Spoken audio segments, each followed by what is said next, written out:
Good afternoon. Good afternoon. What we're going to be covering today is placement agency, profit without the property, building a placement agency, serve families, support facilities, and get paid. Let's get into it. What is a placement agency? You match families with care, earn referral fees with low barriers of entry. So basically, what a placement agency does is you connect seniors with appropriate living options. So you could do mainly just home care services and assisted living, but I would initially focus on assisted livings because that's going to give you the bigger bang for your buck. So that's pretty much what it is. The beauty of it is that you don't have to have a license in most cases. You could just get started. And the work that you're going to be doing, I'm going to say this a couple times throughout this presentation, is the same work you're going to be needing. So for when you get your home care service up and running and when you get your assisted living up and running. These are the same skills, the same marketing tools and strategies that you're going to be implementing in your home care business and your assisted living business. The only difference here is you don't have assisted living yet, so you referring those leads out into the to another facility, but you're still getting paid. So that's pretty much what a assisted living is. Why this model works? Because it's you earn fast cash flow. Once you start, obviously it's going to take some time for you to get your network built up and start meeting actual referral sources and getting leads sent to you. But once you got a good strong network of relationships in the senior community, you'll begin to get leads and referrals from your network that you can then match with the facility. Families need a lot of guidance. A lot of families don't know where to go and don't know what to do, and it's everybody. It's a lot of people. Going after them, and a lot of things are like weird and online, so they don't trust it. But so if you're somebody who's local can actually meet with them, stay consistent with follow-ups and phone calls and tell them the different options that you have with these relationships that you done built with these facilities and letting them know that your services, this is one key point, that the your services don't cost the families anything. You get paid from that facility, so you're offering a free service to the family. And it's a really low cost startup. The startup is just basically you building out your website, um, and your marketing pieces, like your actual marketing material, your brochures, business cards, and some type of marketing folder or flyer that you're passing out when you're going to meet with referral sources, then eventually family. So a phone, a laptop, and your marketing machine get to start building out. And the great thing about this is that it's a great way to get into the business, get into the senior care community, start making money without having assisted living and not having a home care even not even having a home care service yet. You can start this. So if you're just on the sidelines and you're thinking about like, damn, I may not have the money or the time to run a home care service or to get set up. I don't understand how to get set up just yet. I don't have the money to hire somebody to help me. Or if I don't have a down payment or my credit ain't right for assisted living. Those are not enough. Those excuses don't keep you out of the game. What we're doing here is we're providing you with another entry into the senior care world that you can begin to make money, the same money that these facilities are making on a monthly basis. You could be making on a monthly basis if you do a referral. And guess what? You keep all the money. You don't have to pay nobody. They have to pay caregivers and everything like that, staff and mortgage. That 3,000, 2,000, 3,000, 4,000, $5,000 referral fee that you get that month, that's all profit because you don't have no overhead. And eventually you want to scale, I would definitely get like an assistant, like a virtual assistant or something like that, but you don't necessarily need that in the beginning.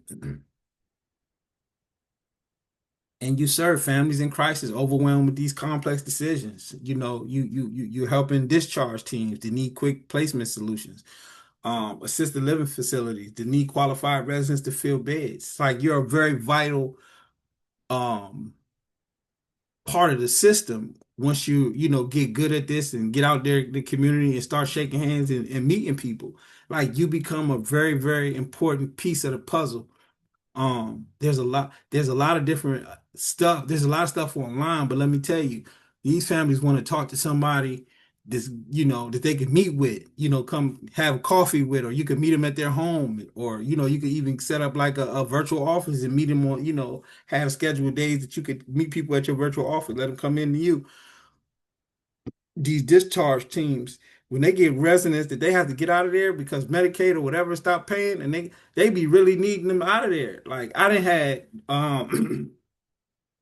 a discharge office from a rehab facility pay me extra because the fam gave the facility paid, not the family, a bonus because they needed this person out of there. So like you're a really important piece of the puzzle because a lot of these people need help. And then assisted living, obviously they want somebody. They have empty beds. There's always a facility somewhere with an empty bed looking to get filled, and they will pay. They're gonna pay because most facilities, that's how they get their residents. They pay.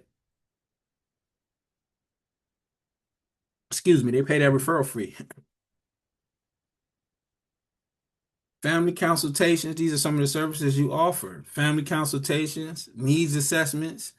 You listen carefully. And I got a great book that's gonna help you with understanding how to, really stand out as a vital source to the family that's gonna help you understand, kind of the psychology of sales to where as though you're doing mostly listening.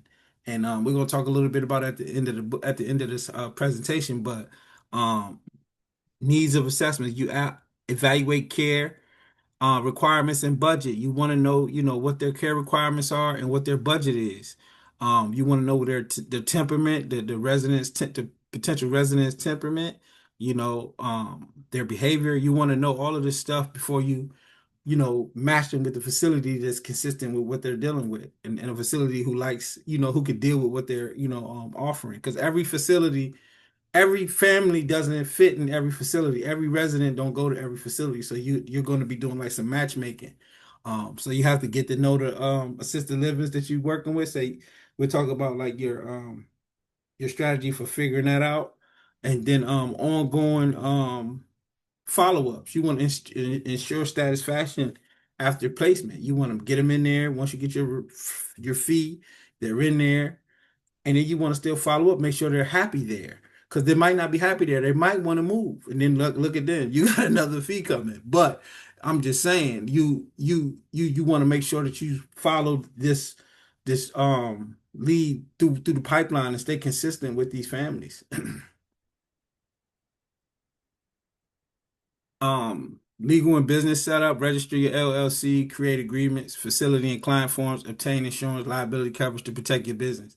We're very familiar with LLCs. It's a million, videos and so much information on how to set up an LLC. But the important part of this one is creating the agreements. You want to make sure your agreements are solid with your facilities, and your agreements are solid with your clients. So we'll go a little bit deeper in that in a minute. And definitely, you also, no matter what, as long as you're in business, you want to make sure you get some insurance. It won't be much, but you just want to make sure you have some liability insurance to cover, whatever you're doing. Um, the referral fee structure. Flat fee, simple, predictable payment structure. Ties payments to facilities rate, first month's rent 100%.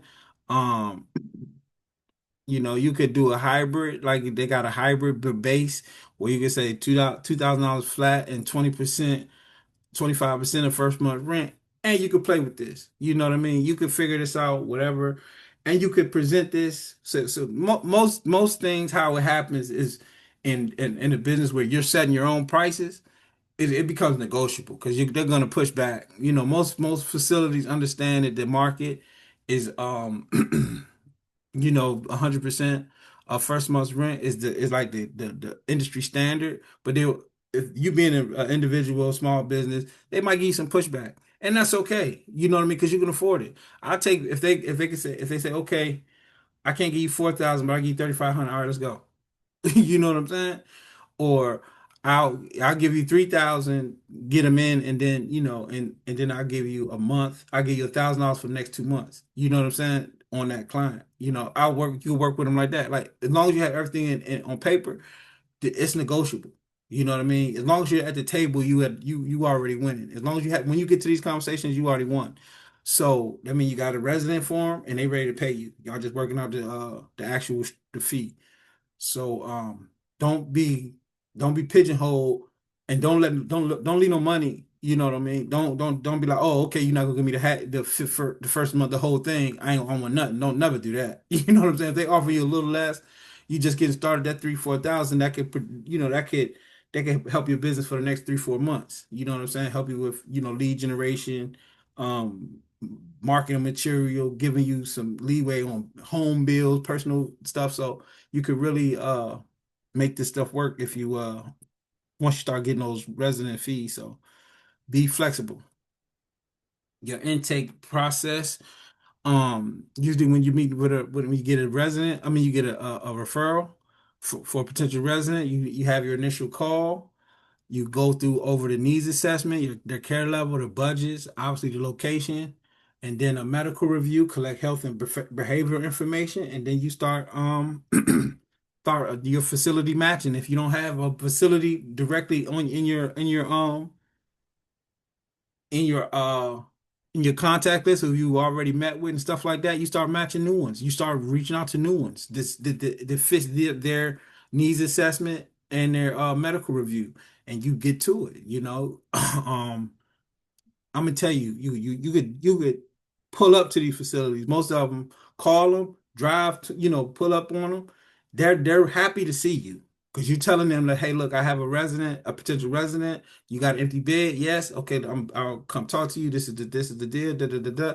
What's the and this is the information. You don't feel no kind of way about going to pull up on these assisted livings once you got a resident in the cooker. You know what I mean? So. Um, and if you don't have a facility in your immediate, you know, like I said, contacts that get out there and get to it. So, and don't spend don't waste no time. Just get active. Building your facility network. You want to build your facility network, research, identify facilities, research 10 to 25 quality assisted livings in your area, schedule intro meetings, meet administrators and tour properties. And you want to take a lot of videos, a lot of pictures. And this all this stuff could be uploaded up onto your website, for presentation purposes. You don't have to put the facility's name on there or contact. You just put the information of you could put like the general area that like these facilities are located in, like that city or the zip code or whatever like that. So they can't go around you just by visiting your website. But you could so schedule intro meetings with the facilities, present your value, offer pre-scanned qualified leads if you have them, and then establish agreements. You want to formalize referral relationships and terms. These are actual documents that you want to have in place. Really simple to set up. Um, and we can help you if you need help with that as well. Creating facility agreements. These are the top things that you want to have in your agreement. You want to have your payment terms, fee structure clearly defined, payment due dates specified, invoice process outlined. So there's no misunderstanding. This is the clearly defined structured pay. This is how you going. We need the payment due by this specific date, and this is how you process it. Confidentiality, non-disclosure protection. You want to have this in your contracts. Non-disclosure, that means they can't talk about nothing what goes on between you and your resident and your business. Client information that can't, pass around or, do anything. They have to have the client's information safeguarded. And then obviously non-circumvent provisions. Non-circumvent means they can't go around you. They can't circumvent you. They can't um try to go get the resident without paying you. They have to go through you to get to that resident. And then the service scope, qualify lead definition, follow-up responsibilities, and in terms of agreement. That's pretty much what you're gonna need for your contracts with the facility. So make sure you take some time to figure it out. And again, like I said, we can help you with these. We have these for you as well. These agreements. Finding clients and families, medical referrals, online presence, community outreach, and word of mouth. Medical referrals is number one. Build relationship with discharge planners at hospitals, nursing homes, rehab centers is the top ones in hospitals. Online presence, if you you really defeat the purpose. Like nowadays, like you could forget about just putting the website online and thinking it's gonna get some leads. It don't work like that. You got if you once you build a website, you obviously you create your business profile, your Google business profile. That's free. They send you the little card and you put your address number. They put a little number in there so they can confirm the address and your website. But the what really gonna make a difference on Google is pay ads. Start with $5, $10 a day. I mean, five. I don't even know if they do $5. They might do $5 a day, but start with $10 a day on Google. Once you get your website up and online, just put together a nice simple website for your services, and you're not targeting the whole Google, you're not targeting the whole world, you only targeting the community that you in. So your budget is only going to be spent in the zip codes that you're focused on or the cities that you're focused on.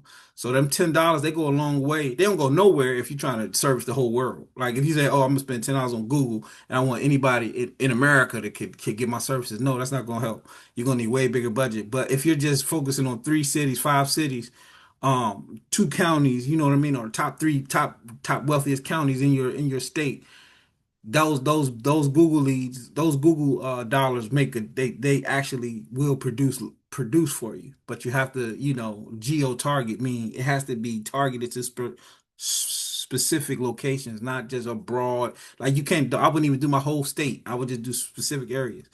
Um, and start with ten bucks a month, and then scale it as you make money as they produce. Community outreach workshops at churches and senior centers, that's invaluable.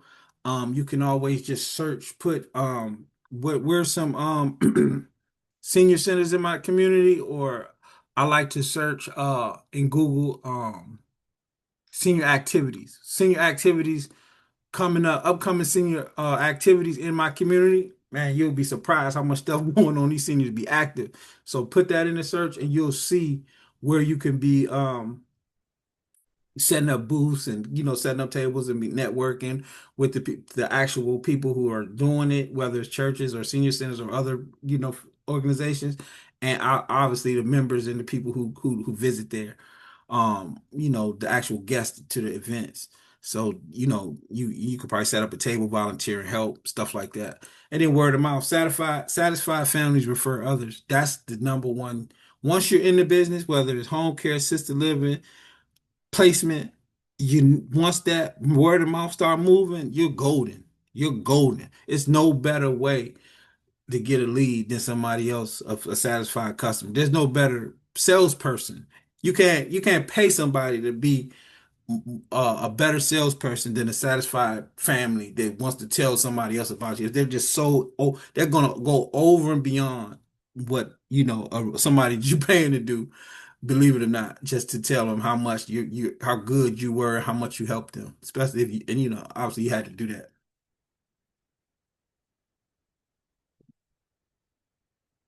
So creating your CRM system, that's your customer relationship management system.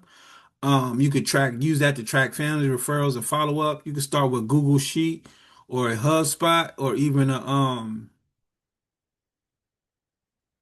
Zoho to set reminders for critical action items. So, say for instance, you get a lead from a referral. You put the information in there. That's you put them. The first thing you do is put them in your customer relationship management system, your CRM. You follow up with them. You get the lead. Then you call them. You put the date. After you're done with the call, you go back to your CRM system and put the date of the call with the notes from the call and what's your next step, and you put a follow-up reminder. So you'll know like, okay, they said what's the follow up? Okay, I gotta call them on Thursday, such and such date, boom, at this time. You put that in there, and then you'll get a reminder. Because if it's not a big deal when you get in two or three calls once in a while, but when them calls and referrals start rolling in, you're gonna need somebody to some way to, manage this stuff, and you don't want no one to get like lost in the lost in the day, like lost in the sauce. Somebody you just forgot to call, or you didn't forgot all that. Damn, I supposed to call them yesterday. That's horrible. You can't do that. And this is how small businesses, large businesses, multi-billion dollar businesses manage their leads, which is the most important thing in your business, right? So set up a CRM. They're very easy. Like I said, you can start with a Google Sheet. I personally like Zoho, and HubSpots, but you could just shop around and see what works for you. And a lot of them is free. So Zoho got a free CRM. So we like that as well to get started. You mean obviously if once you start getting a little bit more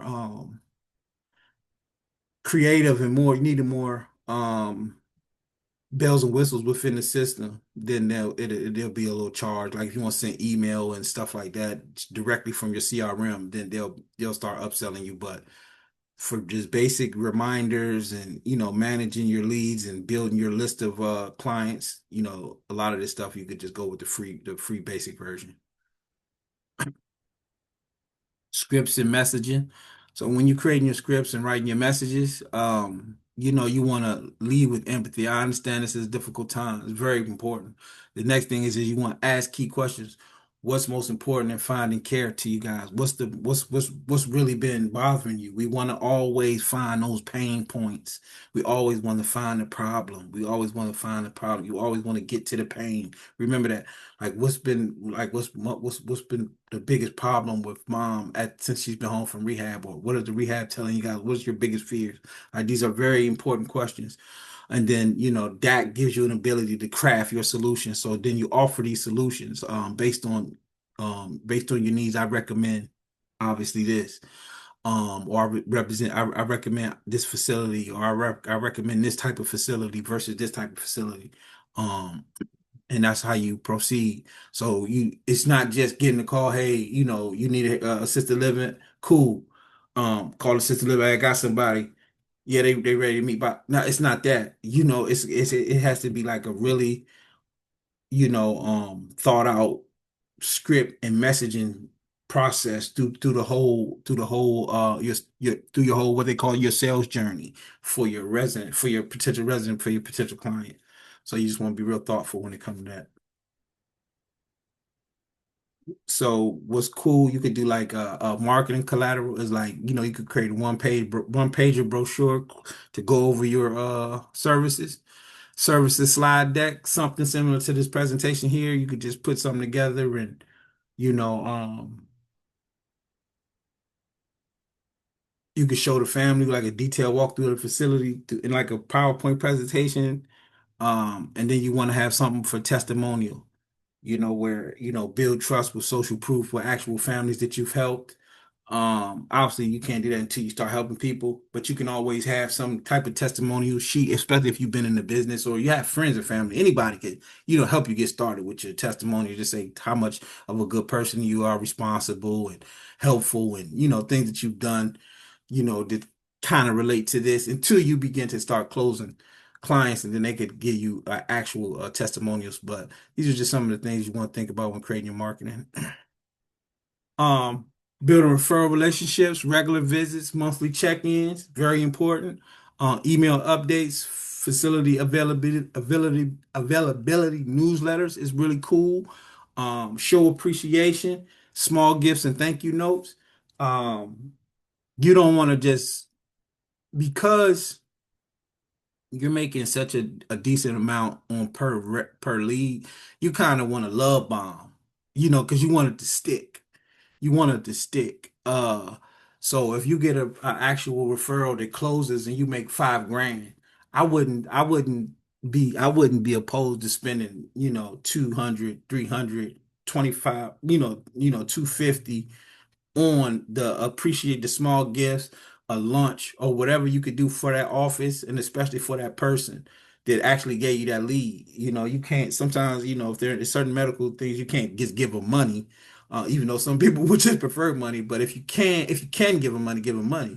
But if you can't, like if it's a doctor's office or some type of facility that sent you the lead and you closed it, you go back with and you really make it rain in there, man, with like a great lunch, some coffee, some flowers, some fruit, some gifts, cards. Like you spend, like I said, don't be scared to show love to where you got that referral from. That makes all the difference. Because what happens is you trigger those dopamines in them. Like you really gonna trigger some dopamine so that they want that next dopamine hit. So guess who?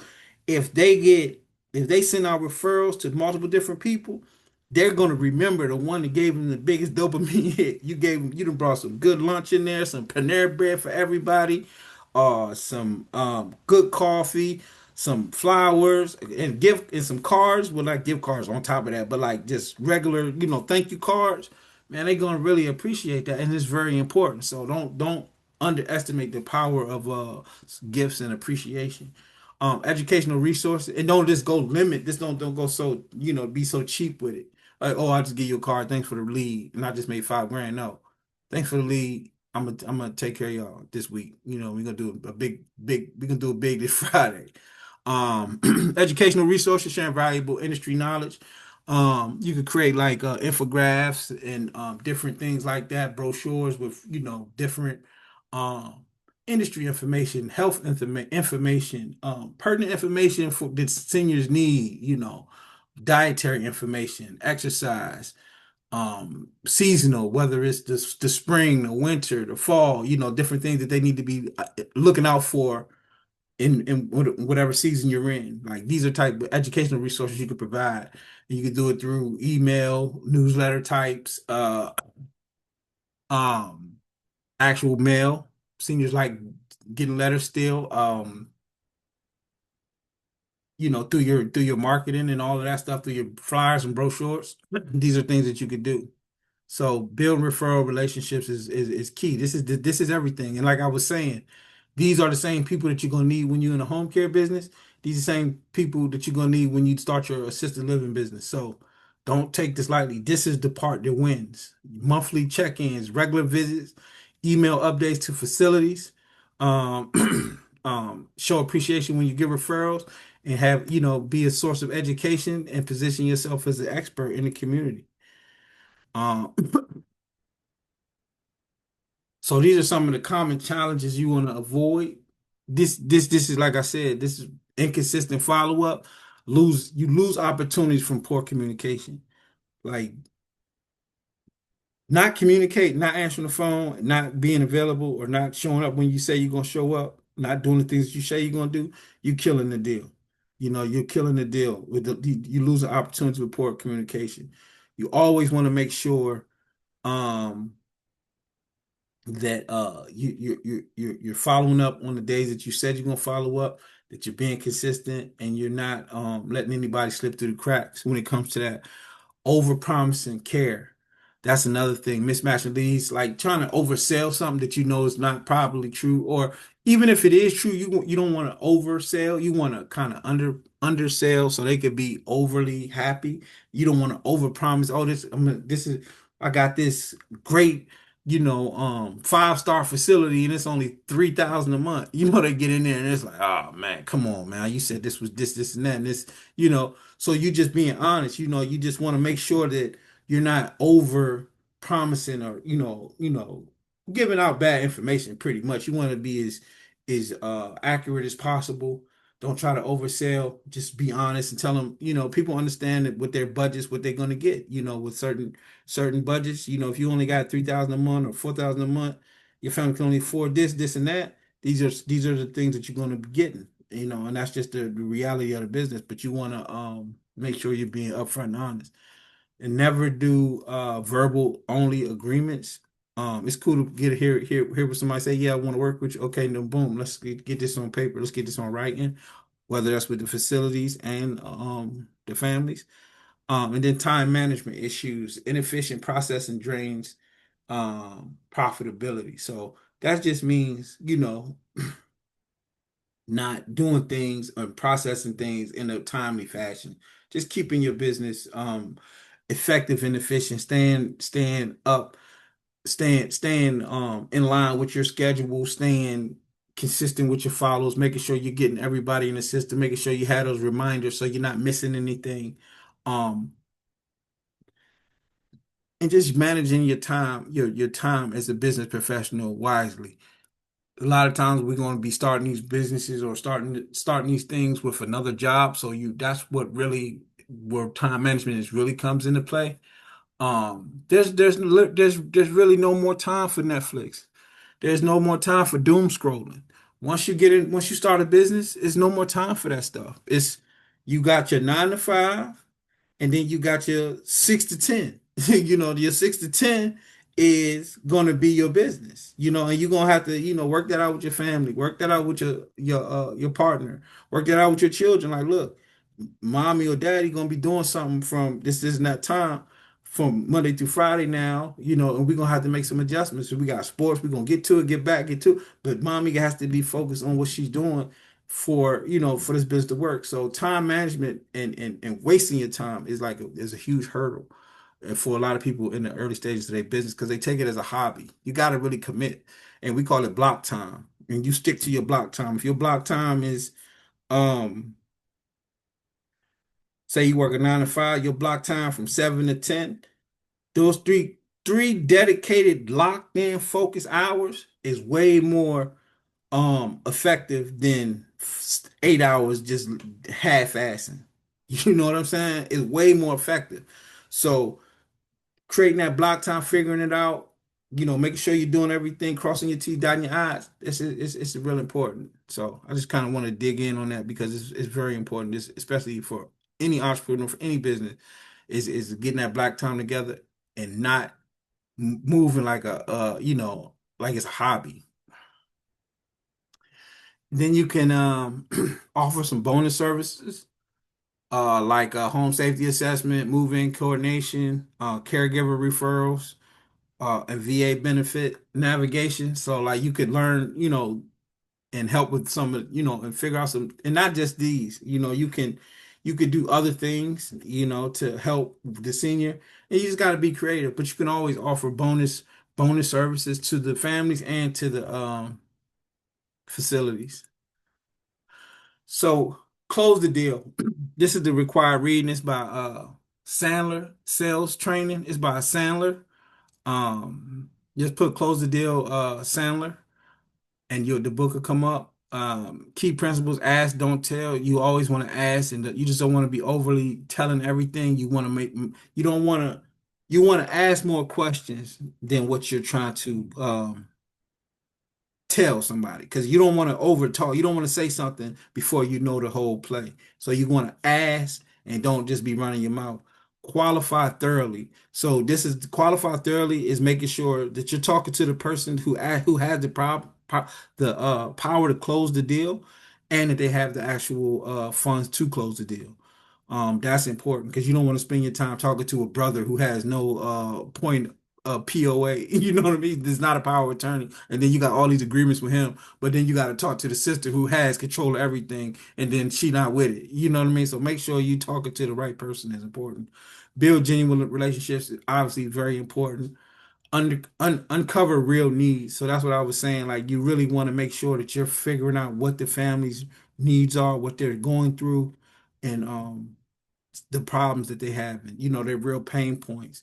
And then application, family consultations, facility partnerships, referral source development, and objection handling. Objection handling is just when they say, "Oh well, what about, we can't do it because of that," then you got a response. Or if this may be a problem here, we see this as the family might see this as a problem, you have a follow up to you know, overcome that objection. So this book gives you a lot of these strategies and a lot of these tools to prepare you for these conversations. It's a sales book. It's a book on sales. I think that we don't talk enough about sales, period, in entrepreneurship. A lot of people, talk about marketing. Marketing is more fun. Marketing is more almost what